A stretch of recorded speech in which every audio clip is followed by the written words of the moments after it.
Hello everyone, my name is Courtney Oaties. Last time we were recording, we did a discussion about a health risk assessment, and today we're going to be discussing the 24-hour diet recall. So what is a 24-hour recall? So a 24-hour recall is a recording of all dietary intake in a 24-hour period. A 24-hour recall helps the healthcare team, such as a dietitian, nurses, doctors, discover nutritional discrepancies or inadequate that may be harmful to one's health or that may be present in the diet.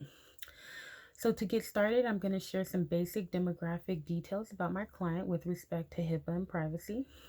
My client is a 32-year-old African American female. She is currently in good health. And has no major disease comorbidities. However, she is overweight and has been trying to better manage her weight by focusing on nutrient and caloric intake. The 24-hour recall was done with the aid of MyFitnessPal, which is a calorie and food tracker that helps individuals keep track of their intake. This website is also really good because it also shares other pertinent information such as intake for sodium, potassium, and iron intake as well, just to name a few. You can actually adjust the settings if needed to account for other micronutrients as well. Okay, so to get started, we're going to briefly discuss or reflect on the overall process of the 24-hour recall. As stated before, we're going to discuss nutrient dense foods. So, what is nutrient dense? Nutrient dense foods are often foods that contain a lot of calories without much nutritional value. It's where the term empty calories comes from. Some of the nutrient dense foods eaten by this client would include the whole wheat toast, which offered iron and carbohydrates for energy, but was very high in caloric intake. And the iron and the carbohydrates that were actually taken from this food were actually very low. They weren't very high numbers anyway. So I know a lot of people might say, oh, but it's wheat toast. It has to be healthy for you. Well, in this term, this client actually could do better with just eating one toast instead of two toasts, which gave her a lot of calories, probably unnecessary calories that she didn't need. The client also consumed chia seeds, which offered a decent amount of calories, potassium, and calcium. I felt the client made a good choice with adding the chia seeds to the breakfast, but I believe she could have made a better selection in terms of her salad choices at lunchtime. So what the client had was she had a Caesar salad, which consisted of about 3 cups of salad and other foods that were added to the salad and to make which is what is called a Caesar salad. Now, Caesar salads are known to have iceberg lettuce, which is mainly comprised of water. And while it won't hurt the client, it's not adding any real nutrient value to her diet. So swapping out the iceberg lettuce, for kale or leafy greens would be a better nutrient dense option. Making her salad fresh instead of buying it prepackaged would also cut down tremendously on the sodium intake and her overall caloric intake, just because she will be in control of what's going inside the salad. And then if I had to take an educated guess what this client's overall intake would be, just by doing the recording of the diet recall and not actually putting it into the food tracker, I would say that this client's consumption or calorie consumption would be around 1,800 to 2,000 calories. And I come to that conclusion based off of the fried chicken consumption that she had during dinner and the large salad during her lunchtime, which, as we'll discuss later, contributed to a large total intake of her caloric intake. Okay, so our reflection is gonna consist of some questions that we're gonna ask. And the first question is, am I surprised by the overall results? And while I'm not surprised by the overall caloric intake, because I knew that was going to be high based off of the dinner choices and the lunch choices, I was really concerned or surprised with individual foods, such as the overall calorie count for the whole wheat toast. I didn't think that it was going to be that high, but it actually was. It actually equaled out to be about 250 calories. But this client did intake two pieces of toast, so maybe just cutting back to one would have been a better option, and it would have saved her a little bit less calories. And then also, so the next question asks, were the foods more or less nutrient dense than you thought? So some foods such as the salad was less nutrient dense, offering a hefty amount of the calories and little to no nutritional value. In fact, the bulk of this client's calorie intake came from the lunch area alone, in that salad alone. Um, and that's really surprising to some people because the first thing people hear when they hear diet is salad. But salads with the load of dressing on them, the dressings which are usually really high in caloric intake, fat, and sodium, will also contribute to the whole total caloric intake. So educating our clients on that is very helpful. I also felt that the client could try sugar-free creamer, as the creamer that the client uses offers a lot of calories, fat, and sugar. This item is really unnecessary for her diet, and so to get calories counted against her for unnecessary intake is not wise, especially if she's trying to manage weight. Um, so did my client meet the daily goals total? So while my client did not meet any of her goals right on the number, she missed her fiber intake goal by one. Her overall intake was 24 and her daily goal was 25. So she missed it by 1 point. And that's actually very surprising because a lot of people have a difficult time obtaining fiber in their dietary intake. And that's because a lot of the fiber rich foods are usually cooked away and their fiber nutritional value is often gone by the time the person eats it. So that was really good. And a great thing also is that she was able to draw fiber from different meal periods. So she was able to draw some fiber from breakfast, she was able to draw some fiber from lunch, and she was also able to draw some fiber from dinner, which was a small amount, but still some, with the bulk of her fiber intake coming from the morning time, which is her breakfast with the whole wheat toast and the chia seeds. Okay. So did my client did she go over or under the whole calorie intake for her goal or for her setting? So my client went over her calories by 581 calories. In my opinion, that is significant only because this client is trying to lose weight and she's trying to lose a pound a week. So if I also believe though, if the client is successful and consistent with diet and exercise, just exercise as she says she is, that the whole total caloric intake may even out. So it may not end up hurting her as bad.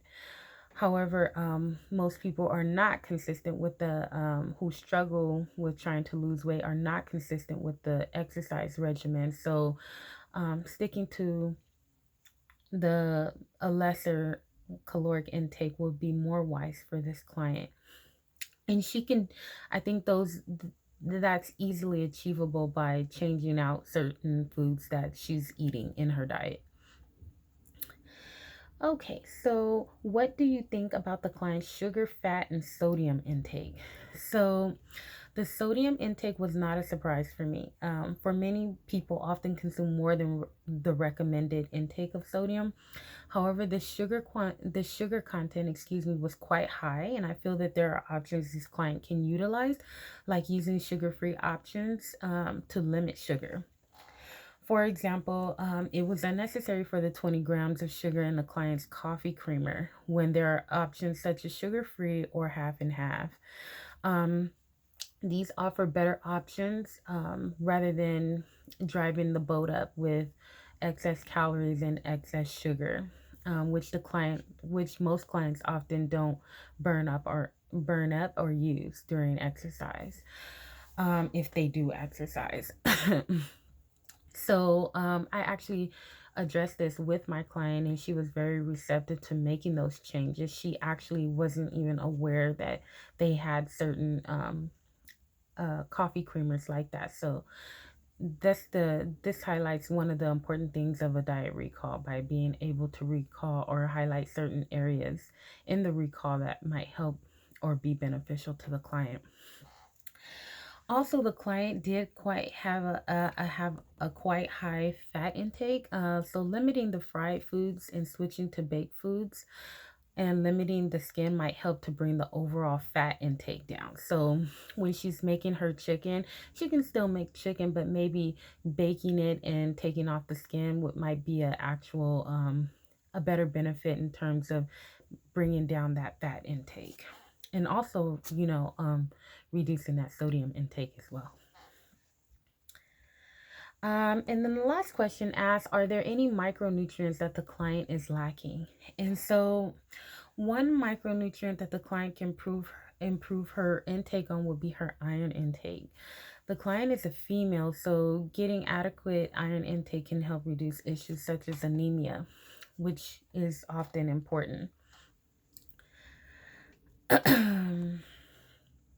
Okay.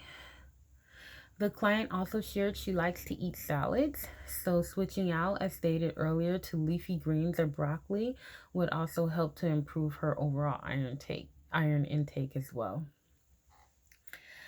Okay, so now what we're going to do is we're going to move along to the recommendations.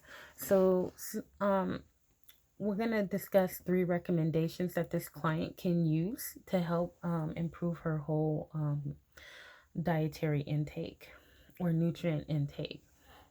So, the first recommendation that I would go over that really wasn't addressed early on, and something that could be quite missed a lot when dieting and nutrient and intake is discussed, is water. Um, the client's total water intake equaled out to 24 ounces. And while there's no specific range for water intake, health officials from the CDC do recommend that individuals try to at least intake 65 ounces of water a day. This also may be adjusted based off of a person's total weight. So this could be an issue, especially in this client's case, because a lot of the beverages that she was drinking, while some of them were diet sodas, again, not nutrient dense at all. Some of them were also very sugary drinks like vitamin water and so forth.